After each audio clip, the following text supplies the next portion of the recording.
Bizim sürücülere en çok belirttiğimiz yaz, kış demeden sürekli araç bakımlarınızı zamanda yaptırmalarını, ufak bir civata bile olsa zamanda yapmak gerekiyor. Çünkü bu kazaya sebebiyet olabiliyor.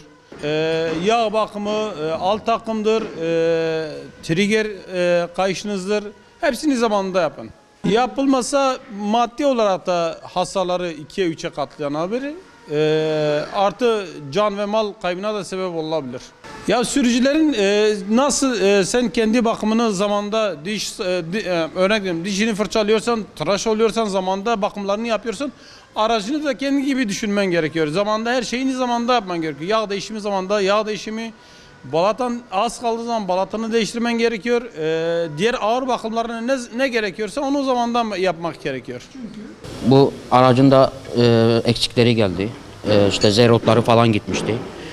Tabii önce direksiyonu yapınca sağa sola çevirince ses yapıyordu. Virajlarda özellikle çok ses çıkaran bir şeyler. Allah korusun yarın öbür gün bunu ihmal etseler yani büyük bir zarara da sebebiyet verebiliyor bunlar. Çünkü ufak deyip geçmemek lazım.